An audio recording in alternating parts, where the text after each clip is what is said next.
What's up, everybody? It's your boy Corey, KGQ Saint, back from the reaction video. Just want to kind of go into it, so I had to react to this video as soon as possible. This is Star Wars Jedi Survivor. So it's kind of the 15 long minute video. You know, YouTube sometimes give, some limits. So started going down in. This is an IGN review. So this own perspective from here. And haven't played the game just yet. I know I'm late, just been super busy with some stuff. I'm definitely a player, so I've been hearing some great reviews about it. So let's go on, dive on into it. You already know, special request, drop a comment below. Let me know what you're at too. Let's get it. At first, I was afraid. I was petrified. Look at this, a lightsaber. I kept thinking, how could Respawn follow up on its outstanding Star Wars Jedi Fallen Order? Yeah, but then I spent so many nights just playing the sequel and seeing how they got it right. And Cal Kestis grew strong. And I learned how to get along. He's now a knight. And now we're back in outer space. Okay, don't leave, I'll stop. The point is that with vastly expanded combat options, bigger, more open maps, many more abilities to play with, and enough collectible stuff to fill a Corellian freighter, Star Wars Jedi Survivor is in many ways the Batman Arkham City to Fallen Order's Arkham Asylum. And much like those Arkham games did for Batman, I like that. Nothing else convincingly captures the power fantasy of playing as a Force user quite as well as this. Get the enemy! Shoot him! We'll do this together. Now, I'm not pausing this video at all. Especially considering there's no reason not to go back and play Fallen Order before starting Survivor if you haven't. I greatly appreciate that the sequel starts you out with most of the powers and upgrades that Cal had already acquired. There's no corny amnesia or, oh no, my Force powers are gone gimmick to make you relearn how to double jump or use Force push. And no Jawas showed up to steal away the climbing claws that make scaling walls much faster or the Scomp link that lets BD1 hack things. They're cool, but they can be so annoying. Outside of having to earn back your healing canisters and life and Force bar extensions, this is more or less Cal as we left him 5 years prior. So we're already off to an exciting running start when things kick off with a brief caper on Imperial Coruscant. You're quickly thrown right back into force-pushing stormtroopers off ledges and chained into other movement tricks like wall running, climbing, swinging, and sliding down ramps. In the And Gotham that's just the TV beginning. series, The Spider-Man-style grapple is introduced before you leave the planet, he's a great actor. and the unlocks keep coming from there at a rewarding pace. When you get the mid-air dash ability to pair with your double jump, things really take off. You can cover such crazy distances without touching the ground, changing directions twice to reach things around corners, that I had to completely rethink what was possible. Okay, we are going to get like It's a not true as though Survivor invented game. the air dash, but Respawn makes excellent use of it and further flexes those Titanfall muscles. That was close. Lightsabers are, of course, the stars of the war, and Survivor kicks up the excellent dueling from Fallen Order by several notches with 5 different fighting stances that are all brilliantly animated to create some of the flashiest and fiercest Star Wars melee battles I've ever seen. Different stance, like a You don't sword even have to from be all Ghost that of good at Tsushima, nailing the timing of strikes, in my parries, opinion, and dodges for and fights that to look was the best spectacular game in and smooth. 2020 And Ghost did you of notice the Tsushima. arms and legs getting cut off? It's great. I think I went back and played the campaign for like Cal's 3 lightsaber times. has many customizable cosmetic First parts, time I just get through, the and second all of the time just so available you blade know, colors are unlocked shortly after the start, so you can make Cal completion. more your own from the very beginning. And That third, I also just goes felt for his like doing it blaster again, and his 'cause it was a range of great game. clothing, which is far more extensive this time around, as well as his new haircut and beard options. He'll always be the same Cal Kestis underneath it, I like that. but your character will likely have a very different vibe from mine. Yes, it is a little silly to find haircuts and beards in treasure chests, but sure, why not? I don't like that mullet look. And I'm just delighted at the customization for everybody our can loyal pull it off, so companion Cal, he's BD1. beard off In of that Fallen Order, you mullet. could only change his paint job, but just look at all of this, and look at the way his body reacts. It's another lovely little touch in a game that presents so many. The saber chooses you. But anyway, you can only equip 2 lightsaber stances at a time, which gives your Cal another dose of personality. Really don't want us inside.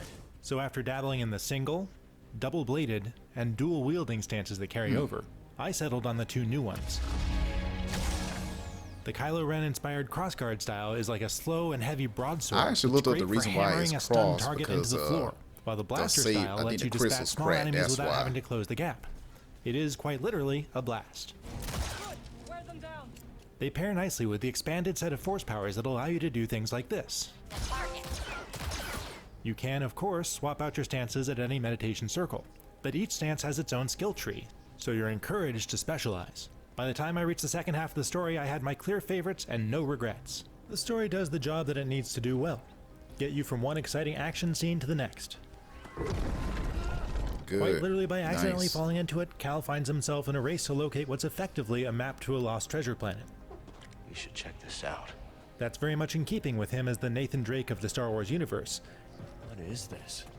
and it leads to plenty of excuses to visit Uncharted. old abandoned Great game, puzzle great chambers. series. It might take you 20 hours or 30, depending on how long you spend taking a detour to get eaten by the damn Rancor and other optional bosses. For me, Oh, it was man. in the 30s. My main issue with the story is that nearly every big twist is foreshadowed so heavily that it was only ever a matter of when a reveal would happen, not if. The key we have been searching for. The identities of the main villains are a secret as of now and shall remain unspoiled here, but they're pretty easy to see coming a light year away. In any case, at least they're written and acted with enough depth that they don't feel like retreads of anyone Cal has faced before. And neither is a two-dimensional Sith Lord who has somehow returned. There's more to them than that, and Survivor successfully prioritizes character over plot for the most part. Had to stretch a little bit. Oh no! Hey, we're all together. Huh? Yes. The cast I enjoyed so much in Fallen Order is back in full force to go through those motions. And this time, actor Cameron Monaghan's Cal is not so easily outshined by the crew of the Mantis. His motivations are about more than simply fighting the Empire now. It's about whether he can live a life where he's something more than a resistance fighter. Let go of his guilt Understandable. and find a home that's safe. His path after escaping Order 66 is contrasted against what it could have been if he'd had different priorities and made different choices. Because of that context, his decisions have more weight to them, making him a much more realized protagonist this time around. Cal, this is BD1. Why are you cute little droid? Naturally, We BD-1 definitely never left want to Cal's see side. more of a But the live rest of the action crew are all given very Cal, human at least reasons make for a the cameo, parting of ways after like Fallen I did Order on and why they're Rebels. coming back together now.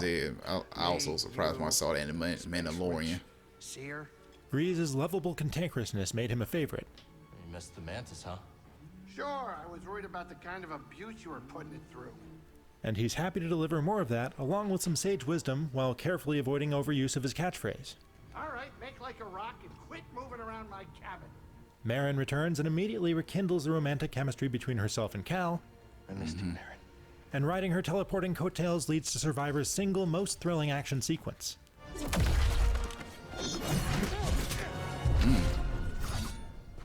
And though she's less of a constant presence due to Cal no longer needing a mentor, the ever-intense Sayre is more powerful than ever, and that's memorably on display in one of the story's biggest moments.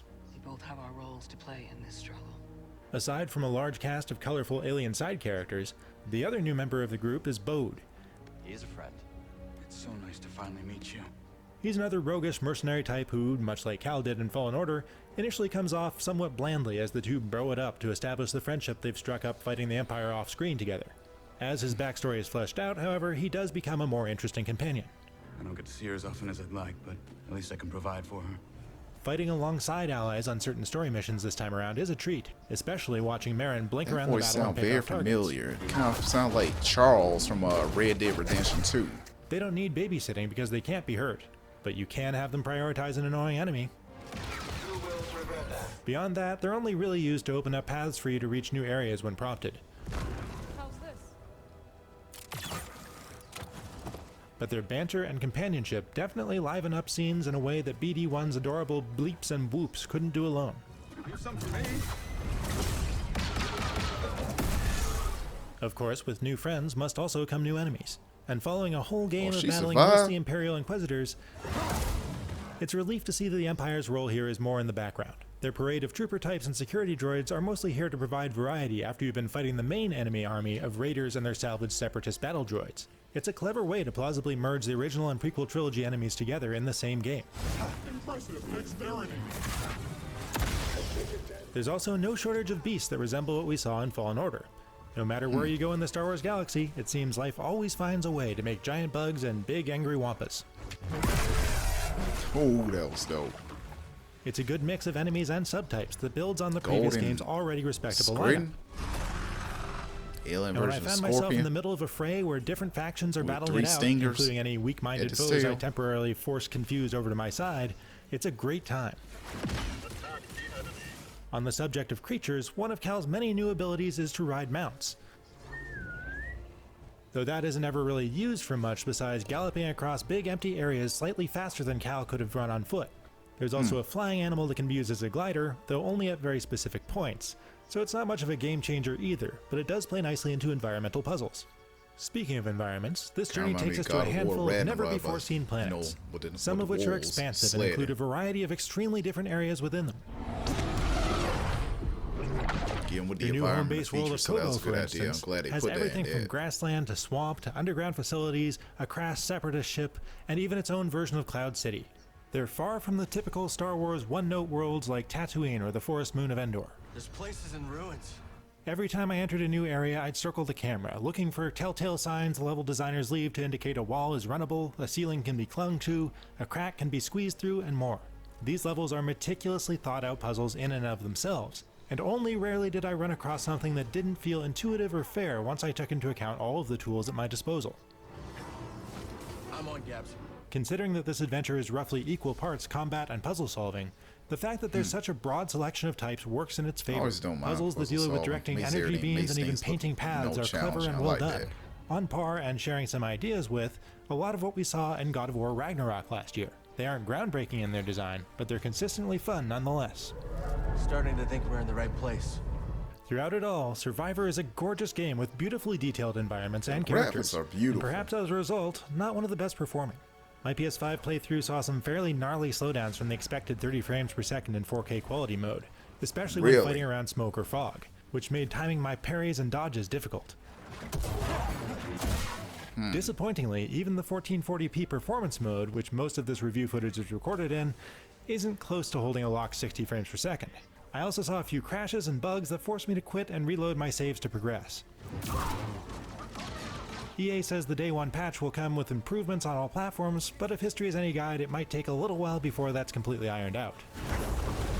A smooth frame rate is certainly important when battling Survivor's multiple lightsaber-wielding bosses, because there is no shortage of challenge in learning the timing of parrying their strikes and dodging their unblockable attacks. I confess, after a few hours of banging my head against the brutal final boss, I finally resorted to turning the difficulty down a notch so I could see the ending in time for this review. That said, there's not a lot that felt especially novel about these fights. They're well made, but mostly conventional, and one aspect that hasn't seen a great improvement over Fallen Order.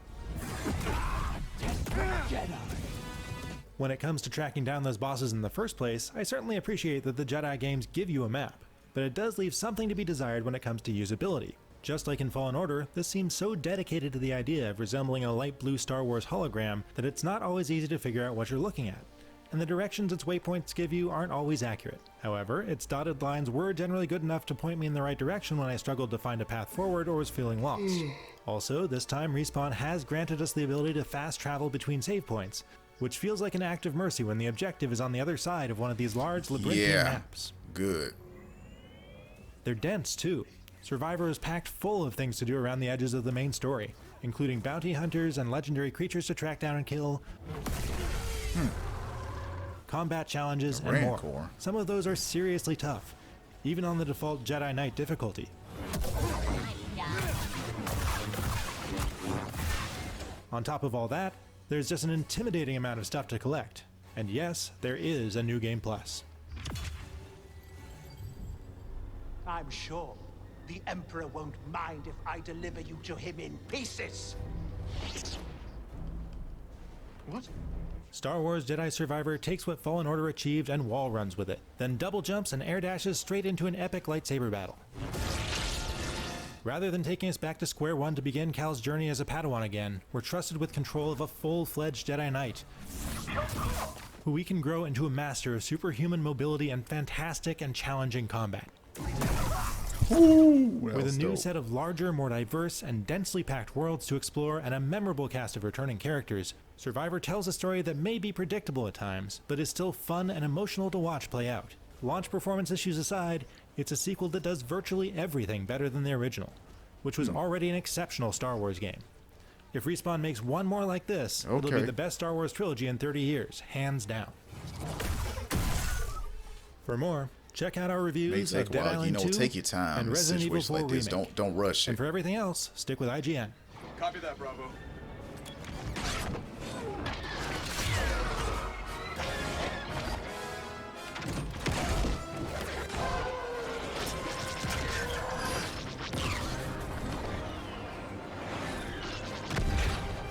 Nice work, everyone. looks great. I agree with them. Okay, pretty cool video. So once again, I agree. I'm glad they went over each detail with what they selected. Of the improvements, and also point out some like the bugs and all that they need to fix. But other than that, definitely it looks great. So I need to get on playing on this as soon as possible. One day I might make a video game attached to my channel, start a separate channel, for gaming. I just want to point it out there. Anyway, let me know what you think of the video. What's your own personal reviewer's perspective?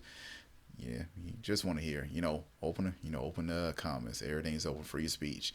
Anyway, make sure you give a boy a like, comment, and subscribe. Have a fantastic day. Peace.